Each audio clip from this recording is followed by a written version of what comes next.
The phone buzzed at 3 a.m. Singapore time. I should have let it go to voicemail, but something about seeing Mum flash across my screen made my stomach drop. In the 18 months I'd been working overseas, she'd called maybe 3 times, and only when she needed money. Madison, honey, her voice was sickeningly sweet, the kind of tone she used when she was about to deliver bad news, wrapped in fake cheerfulness. I have some exciting news. I sat up in my hotel bed, already dreading whatever was coming. What's going on? Mom, we sold your house. Isn't that wonderful? The market was so hot, and we got such a good price. It's done, all finalised. She actually laughed, this light, carefree sound that made my blood freeze. You... what? The words felt like cotton in my mouth. You sold my house. Oh, Madison, don't be dramatic. You're doing so well in Singapore, making all that money. You don't need a house sitting empty in Ohio anymore. Besides, your father and I really needed the money to get back on our feet. The rooms started spinning. That house, the little 3-bedroom ranch on Maple Street, was the first thing I'd ever truly owned. I'd saved for 3 years, working double shifts at the consulting firm, eating ramen and skipping social events, just to scrape together that down payment. I was 25 when I signed those papers, and I'd never felt prouder of anything in my life. Mom, that's not your house to sell. It's in my name. How did you even... Oh, sweetie, you left us those power of attorney papers. Remember, for emergencies. Well, this was an emergency. The buyers were so eager. Cash offer. Closing in 2 weeks. We couldn't let an opportunity like that slip away. My heart hammered against my ribs. I remembered those papers. I'd signed them reluctantly before leaving for Singapore, just in case something happened to the house while I was away.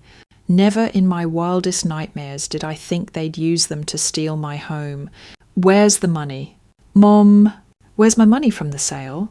Well, honey, your father and I had some debts to settle. Credit cards. You know how it is. And we really needed a reliable car. The old Honda finally died. But don't worry, there's still some left.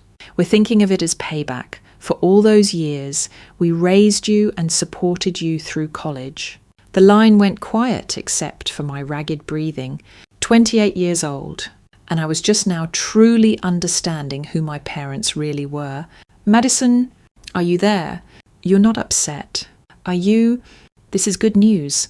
Now you can really focus on your career without being tied down to property back home. I hung up. For the first time in my adult life, I hung up on my mother. But this betrayal, this complete violation of my trust, it wasn't really surprising. It was just the latest chapter in a story that started when I was 6 years old.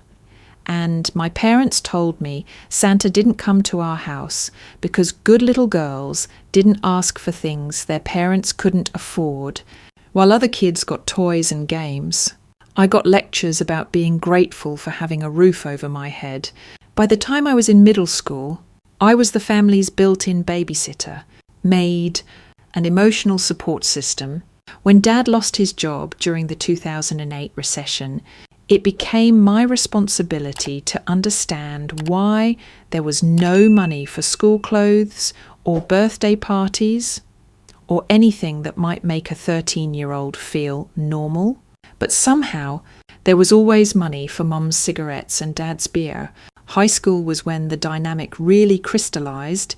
I wasn't their daughter. I was their investment. They'd pat my head when I brought home straight A's. Not because they were proud, but because good grades meant scholarship opportunities. College meant I could get a good job. A good job meant I could help out the family. And help out I did, all through college, working part-time at the campus bookstore and tutoring other students, sending home whatever I could spare, 200 here, 300 there, just until we get back on our feet. They'd promise, just this once. The pattern continued after graduation. I landed the consulting job in Columbus, working 60-hour weeks and living in a studio apartment that smelled like the Chinese restaurant downstairs. All so I could send my parents a monthly check. It wasn't enough to just take care of myself. I had to take care of them too. When I bought the house at 25, it was supposed to be my declaration of independence. No more studio apartment. No more living paycheck to paycheck because half my income went to my parents' emergencies. This was mine. The mortgage was in my name. The deed had my signature. For the first time in my life, I owned something that couldn't be taken away, except it could be. And it had been the memory that hurt the most happened during my senior year of college. I'd been working on my thesis for months, pulling all-nighters, living on coffee and determination, when I came down with pneumonia. Real pneumonia, the kind that lands you in the hospital with an IV in your arm and oxygen tubes in your nose. I called them from the hospital bed, scared and alone, hoping they'd drive the 2 hours to Columbus to see me. Just this once. Maybe they could be the parents I'd always needed them to be. "Oh, honey, we'd love to come," Mom had said, "but your father's got that interview tomorrow, and you know how important this job opportunity is. You understand? Right. You're a smart girl. You'll be fine." I spent 3 days in that hospital room. The only visitor I had was my roommate Sarah, who brought me pudding cups and helped me shower when I was too weak to stand up straight. My own parents couldn't be bothered to drive 2 hours to see their only child in the hospital, but they never missed calling when the rent was due. That should have been my wake-up call. That should have been the moment I realised that to them, I wasn't a daughter, I was a resource to be managed and exploited. Instead, I doubled down on trying to earn their love. Maybe if I was successful enough, if I made enough money, if I could solve enough of their problems, they'd finally see me as more than just a walking ATM. So when the opportunity came to work in Singapore for American Global Solutions, a massive consulting firm with operations throughout Asia, I jumped at it. The salary was incredible, triple what I was making in Columbus. I could finally pay off my student loans, build a real emergency fund, and maybe even start saving for retirement.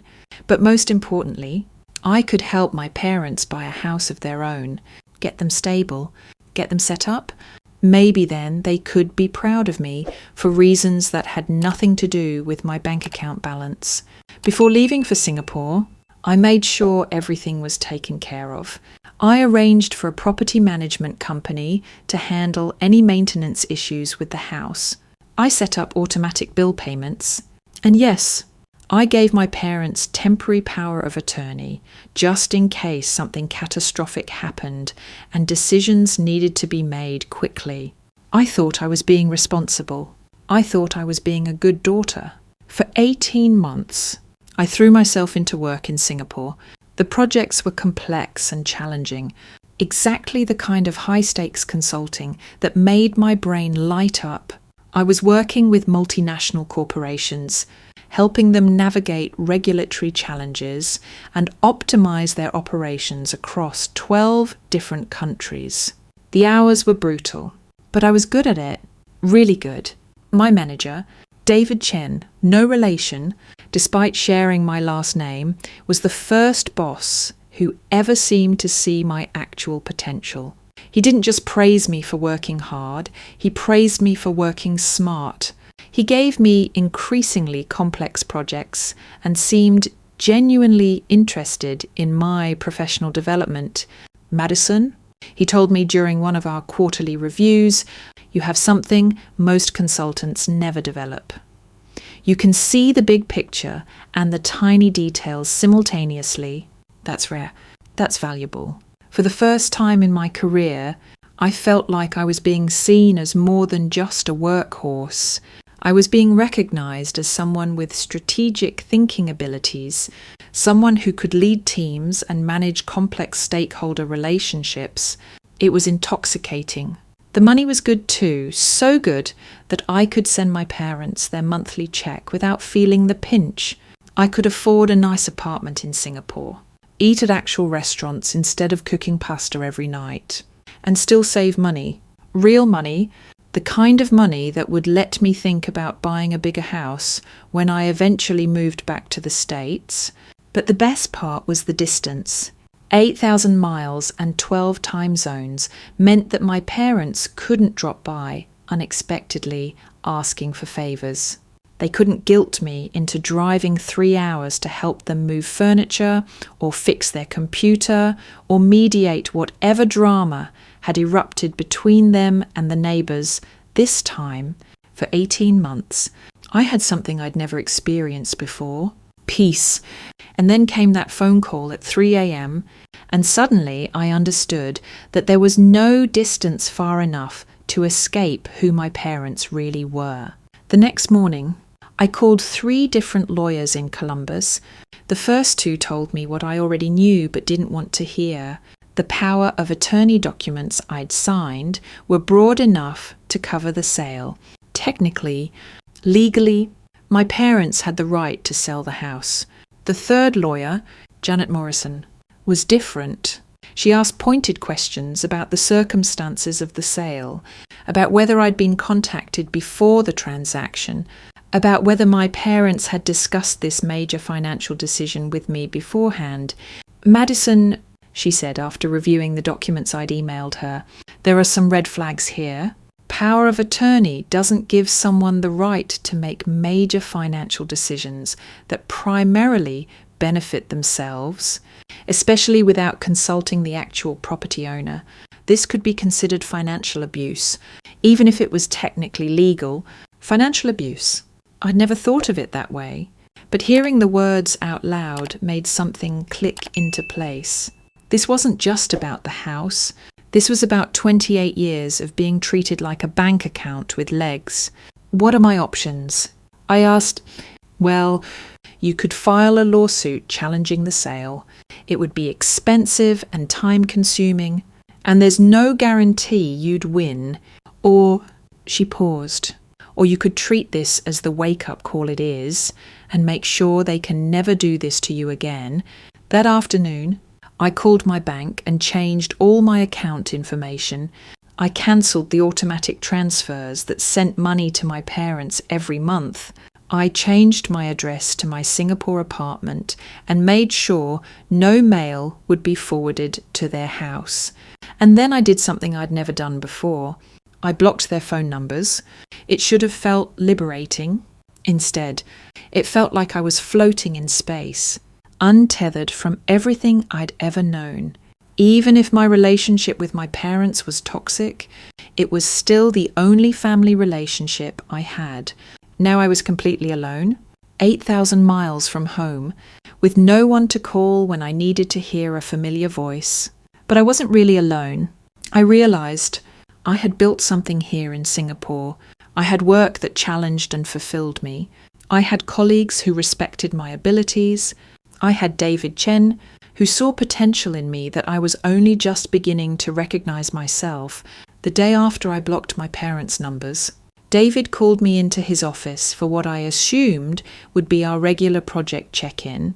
Instead, he closed the door and gestured for me to sit down. "Madison, I want to talk to you about your future with the company. You've been here 18 months now, and your performance has been exceptional. The regional leadership team has noticed." He slid a folder across his desk. Inside was a detailed performance review, not just from David, but from every client I'd worked with, every team leader I'd collaborated with, every senior partner who'd observed my work. The feedback was unanimously positive, but more than that, it was the kind of feedback that talked about leadership potential and strategic thinking. "We'd like to offer you a promotion," David continued, "Regional Director for North American Operations. It would mean relocating back to the States, but to our Chicago office, not Columbus. You'd be overseeing client relationships across the entire Midwest and coordinating with our international teams on cross-border projects. I stared at the job description, reading the salary figure 3 times before it sank in. This wasn't just a promotion, this was a complete career transformation. This was the kind of job I dreamed about but never thought I'd be offered at 28. David, this is incredible. But why me? I know there are people with more experience who have been here longer. He smiled. Because experience without insight is just repetition. Madison, you have something that can't be taught. You can walk into a room full of stakeholders with competing interests and find the solution that works for everyone. You can manage up, manage down, and manage across organizational boundaries. That's not a skill you can learn from a textbook. As I walked back to my apartment that evening, something shifted inside me. For the first time in my life, I wasn't being valued for what I could provide to someone else. I wasn't being promoted because I worked harder than everyone else or because I was willing to sacrifice everything for the company. I was being recognized because I was genuinely good at what I did. The next morning, I accepted the position. 2 weeks later, as I was packing up my Singapore apartment and preparing for the move to Chicago, I got an email from Janet Morrison, the lawyer in Columbus. The subject line made my stomach drop. Update on your case. Madison, the email read, I've been doing some research on the company that bought your house. It's interesting. The purchase was made by Hartwell Industries, a mid-sized manufacturing company based in Toledo. They bought your property as an investment, apparently planning to rent it out to their employees. I thought you should know that American Global Solutions just announced they're acquiring Hartwell Industries as part of their expansion into domestic manufacturing consulting. I read the email 3 times before the implications fully hit me. Hartwell Industries, the company that bought my house, the company that my parents probably worked for. I vaguely remembered Mum mentioning a manufacturing job in Toledo a few years back, though they'd been so secretive about their employment that I'd never gotten details. And now American Global Solutions, my company, was acquiring Hartwell Industries, which meant that in a few months, when I started my new position as regional director, I would technically be in the chain of command above every Hartwell employee, including, quite possibly, my parents. I leaned back in my desk chair and started laughing, not the bitter laugh of irony, but genuine, delighted laughter. For 28 years, my parents had treated me like I was nothing more than a source of income. They'd stolen my house, my money, and my trust, all while talking about family loyalty and responsibility. Soon, they were going to find out exactly what their daughter had become while they were spending her money and selling her property, and I was going to make sure they understood every bit of leverage I now held over their lives. The acquisition was scheduled to finalise in 8 weeks. I had 8 weeks to prepare for the most important meeting of my life. 8 weeks to plan exactly how I was going to walk into that Hartwell Industries office as their new boss and watch my parents' faces when they realised who was now signing their paychecks. This time, I would be the one with all the power, and unlike them, I planned to use it wisely. The acquisition of Hartwell Industries moved faster than anyone expected. What was supposed to be an 8-week transition compressed into 6 weeks when the regulatory approval came through ahead of schedule. I used every single day of that time to prepare. My first move was completely legitimate and above board. I requested the complete employee files for every Hartwell worker. As the incoming regional director, I had every right to review personnel records, performance evaluations, and disciplinary actions. What I found in the files for Robert and Linda Madison, my parents, was exactly what I'd expected.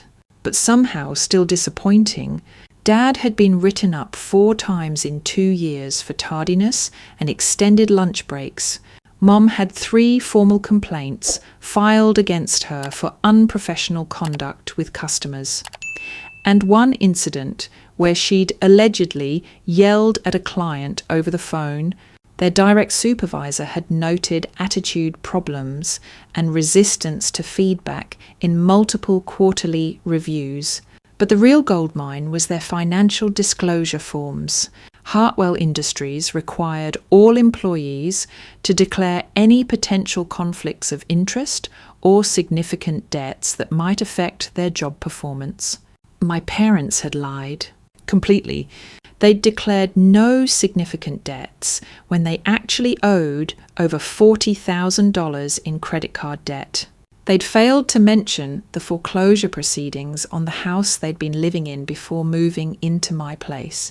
Most importantly, they'd never disclosed that the property they were living in, my former house, had been purchased by their own employer as part of a company investment portfolio.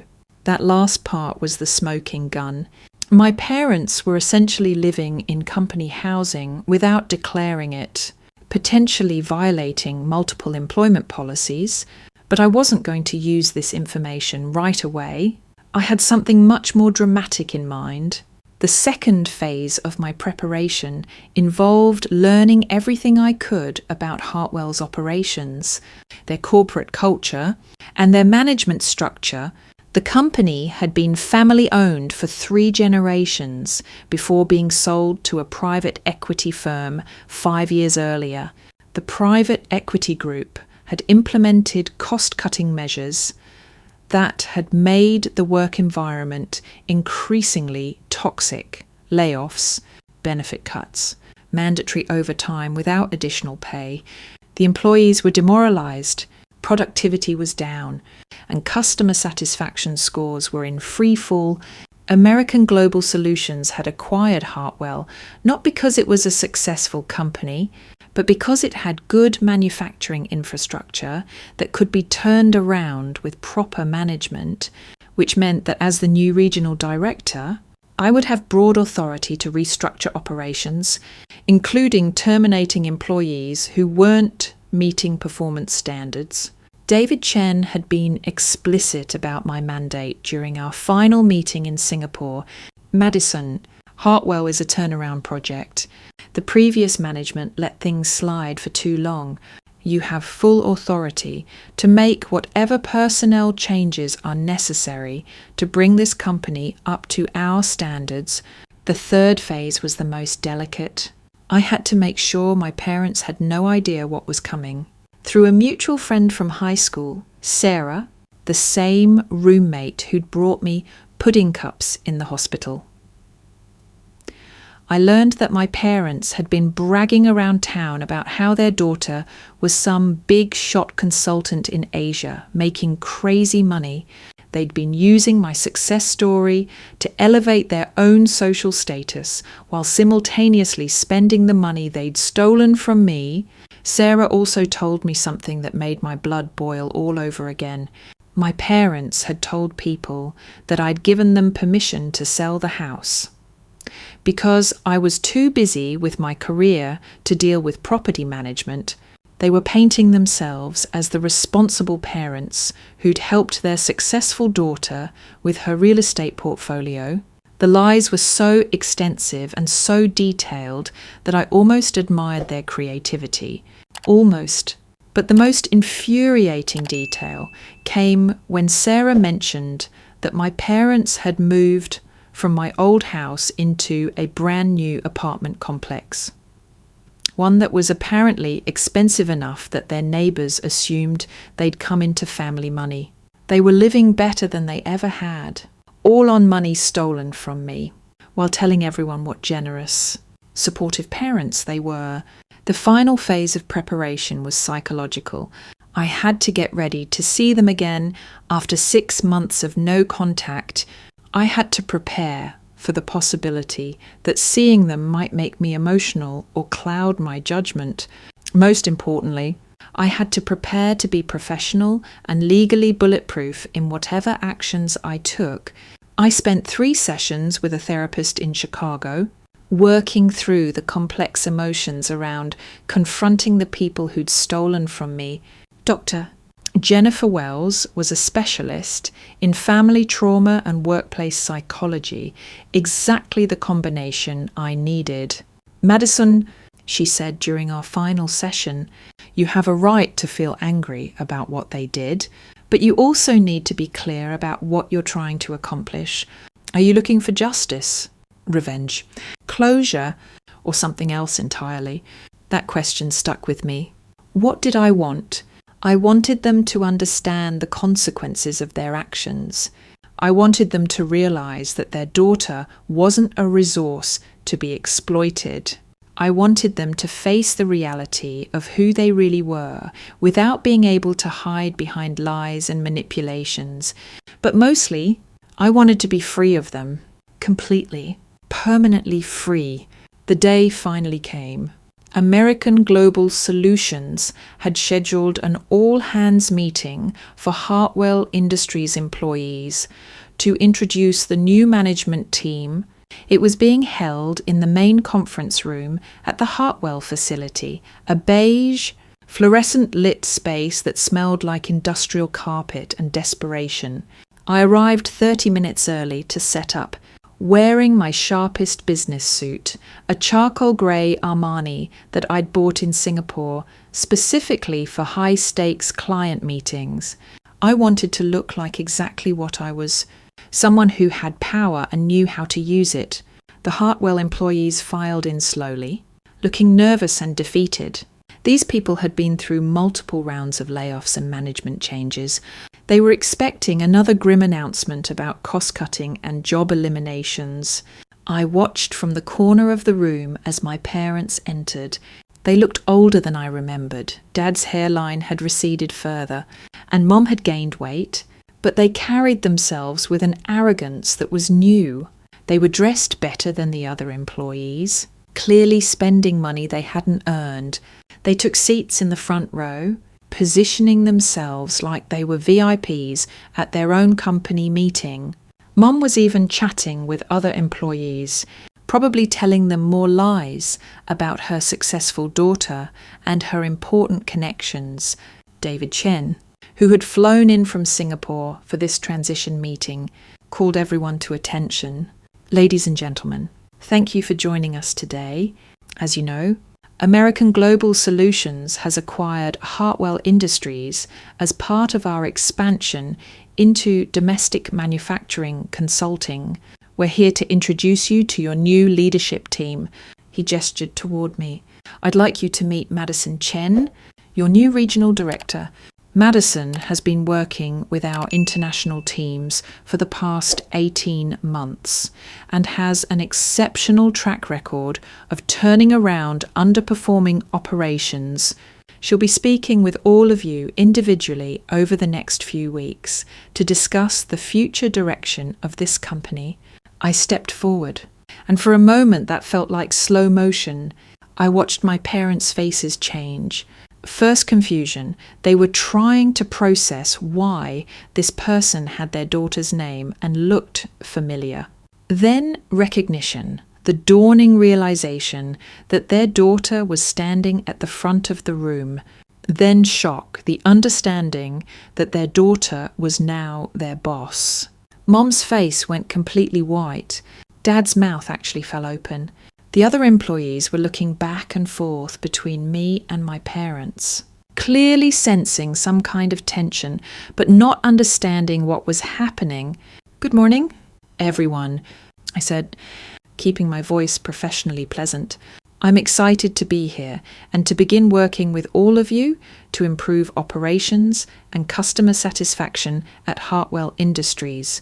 I let my eyes sweep the room, making brief eye contact with various employees before finally settling on my parents. Over the next 2 weeks, I'll be conducting individual performance reviews with every employee. These reviews will be comprehensive and will look at not just recent performance, but also long-term patterns, adherence to company policies, and overall fit with our corporate culture. Mum was still staring at me like I was a ghost.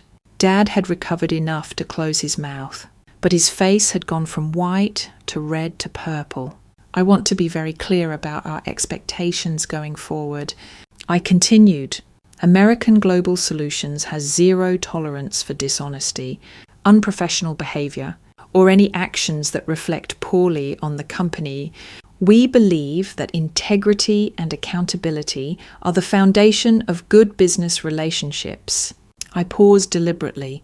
Any employees who have violated company policies, misrepresented themselves to customers, or engaged in any form of dishonest behaviour will be subject to immediate termination. The room was dead silent. Everyone was sensing the tension, but only 3 people in that room understood what was really happening. Additionally, we will be conducting a full audit of all employee financial disclosures and conflict of interest declarations. We've discovered that some employees have failed to accurately report their living situations and potential conflicts with company investments. Now, Dad looked like he might throw up. He was smart enough to understand that I knew about the house situation. I want to assure all of you that if you've been honest and straightforward in your dealings with the company, you have nothing to worry about. But if you've been cutting corners or bending the rules, now would be an excellent time to consider whether this is the right workplace for you. David took over again, discussing some of the technical aspects of the transition, but I could see that most people weren't really listening. The energy in the room was charged with uncertainty and fear. When the meeting ended, employees filed out slowly, whispering among themselves. My parents remained seated, looking like they were frozen in place. I walked over to them, keeping my expression neutral and professional. "Robert and Linda Madison," I said formally. "I'll need to see both of you in my office tomorrow morning at 9 a.m. for your individual performance reviews." Mum finally found her voice. "Madison, honey, we need to talk. This is just a big misunderstanding. We can explain everything. You'll have an opportunity to explain everything tomorrow during your performance reviews," I replied. "Please bring any documentation you have regarding your living situation and financial disclosures." Dad stood up, his face still flushed. "Now wait just a minute, young lady. We're your parents. You can't treat us like this." The words "young lady" triggered something deep and familiar. The dismissive tone they'd used my entire childhood whenever I questioned their authority or their decisions, but I wasn't a child anymore. "Mr. and Mrs. Madison," I said, emphasizing their last names. "I am your regional director, and you are my employees. Our personal relationship is irrelevant to your employment status with this company. If you have concerns about your job performance or employment situation, we can discuss those matters during your scheduled review tomorrow." I turned to leave, then paused. "Oh, and just so we're clear, if you choose not to attend tomorrow's meeting, I'll interpret that as your resignation, effective immediately." The next morning, I arrived at the Hartwell offices an hour early. I'd spent the previous evening reviewing every detail of my parents' employment files, documenting every policy violation and performance issue. I'd also consulted with American Global Solutions Legal Department to make sure every action I took would be completely defensible. My temporary office was a sparse room with a metal desk, 2 uncomfortable chairs, and fluorescent lighting that made everyone look sick. It was perfect for the conversation I was about to have. My parents arrived at exactly 9 a.m., looking like they hadn't slept. Dad was wearing a tie that didn't match his shirt. Mom's lipstick was applied unevenly. They sat down across from me like children called to the principal's office. I opened their personnel files and spread the documents across the desk. "Let's start with your performance records," I said, pulling out Dad's disciplinary reports. "Robert, You've been written up 4 times in 2 years for tardiness and extended breaks. Your supervisor notes that you frequently disappear for hours during your shift, and that you've been argumentative when asked to account for your time. Dad shifted uncomfortably. Look, Madison, Miss Chen, I corrected. In this office, I'm Mrs. Chen. He flinched. Miss Chen, I've been having some health issues. Nothing serious. Just, getting older. Sometimes I need to take breaks. Health issues that you've never reported to HR or requested accommodation for. Silence. I turned to Mom's file. Linda, you have 3 formal customer complaints for unprofessional conduct. One customer specifically noted that you hung up on them during a service call. Another complained that you were rude and dismissive when they called with a product question. Mum's voice was barely above a whisper. Those customers were unreasonable. They were yelling at me, and your response was to hang up on them rather than following company protocol for difficult customer interactions. More silence. But the performance issues are just the beginning. I continued, pulling out their financial disclosure forms. Both of you signed declarations stating that you had no significant debts or potential conflicts of interest with company operations. I slid copies of their credit reports across the desk. These documents show over $40,000 in combined credit card debt, a recent foreclosure, and multiple late payments. Why did you lie on your disclosure forms? Dad's face was bright red now. We didn't lie. We didn't think those things were relevant. You didn't think a foreclosure was relevant to your employment at a company that requires financial stability from its workers. I pulled out the final document, the property records showing that Hartwell Industries owned my former house. And then there's this interesting situation. You're currently living in property owned by your employer, but you've never declared this arrangement. You're receiving what amounts to a housing benefit without reporting it as income. This is both a tax violation and a company policy violation. Mom finally broke down. Madison, please, we can explain all of this. We didn't know about the company buying the house. We just needed a place to live. And when the house was sold, the new owners offered to let us rent it. We didn't know it was connected to Robert's work. So you're saying that when you sold my house, without my permission, using forged power of attorney documents, you had no idea who the buyers were? The words hung in the air like poison. We didn't forge anything, Dad said desperately. You gave us those papers. You said we could use them if there was an emergency. Paying off your credit card debt is not an emergency. Robert, buying yourself a new car is not an emergency. Stealing your daughter's home to fund your lifestyle is theft. I closed their files and looked at both of them directly. Here's what's going to happen. You have 2 choices. You can resign immediately, effective today, and I'll provide neutral references that mention only your length of employment. Or you can continue working here under a performance improvement plan that requires you to meet specific metrics over the next 90 days. Metrics that, given your track record, you will almost certainly fail to meet. Mom was crying now. Madison, honey, please, we're your parents. We made mistakes, but we love you. We raised you. We supported you through school. No, I said quietly. You didn't support me. You exploited me. You treated me like a bank account with legs from the time I was old enough to work. You sold my home and spent my money while I was 8,000 miles away, and then you lied to everyone about it. I stood up. You have until 5 p.m. today to decide.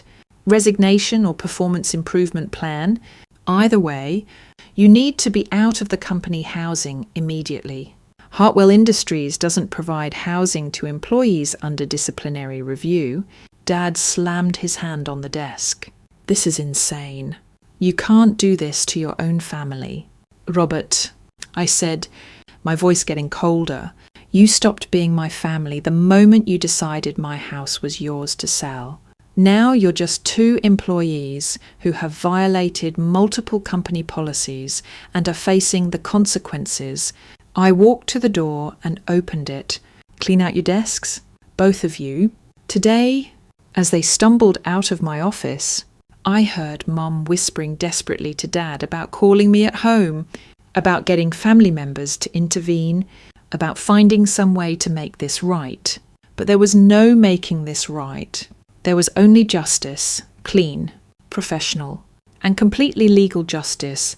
That afternoon, I watched from my office window as my parents carried boxes of personal items to their car. They moved slowly, like people in shock, stopping occasionally to look back at the building where they'd worked for the past 3 years. Other employees watched too, some with curiosity, others with what looked like satisfaction. Apparently, my parents hadn't been well liked among their co-workers. At 4:45 p.m, 15 minutes before my deadline, Mum knocked on my office door. She was holding an envelope. "Madison, we wrote our resignations," she said, her voice hoarse from crying. "But please, can we talk just as family? Can't we work this out?" I took the envelope without opening it. "There's nothing to work out. Linda, you made your choices. These are the consequences. But we're your parents. We made mistakes. But we love you." For 28 years, I'd wanted to hear them say they loved me. I'd worked so hard, sacrificed so much, hoping that someday they'd see me as more than just a source of income. Now that I finally heard the words, I realized they meant nothing. "If this is what your love looks like," I said, "then I'm better off without it." She left without another word. That evening, I sat alone in my hotel room, looking out at the lights of Toledo. I felt empty, but not sad. I felt free, but not victorious. Mostly, I felt like I was finally, truly on my own for the first time in my adult life. My phone buzzed with a text from David Chen. "Heard you had an interesting first day. How are you feeling?" I typed back, like I can finally focus on the future instead of cleaning up the past. Within 6 months, Hartwell Industries was profitable again. Employee satisfaction scores improved dramatically once we'd cleared out the toxic elements and brought in competent management. I'd been promoted again, Vice President of Regional Operations, overseeing manufacturing consultancy across 3 states. I never heard from my parents again. I assume they found other jobs, other ways to get by. I hope they learned something from the experience. But I don't really care if they did. The house, my house, eventually came up for sale again when Hartwell's investment portfolio was restructured. I didn't buy it back. That chapter of my life was closed, and I had no interest in reopening it. Instead, I bought a different house, a bigger one, in a better neighbourhood, with my name on the deed and no one else's signature anywhere on the paperwork. It's mine, completely, legally, undeniably mine, and no one can take it away from me ever again.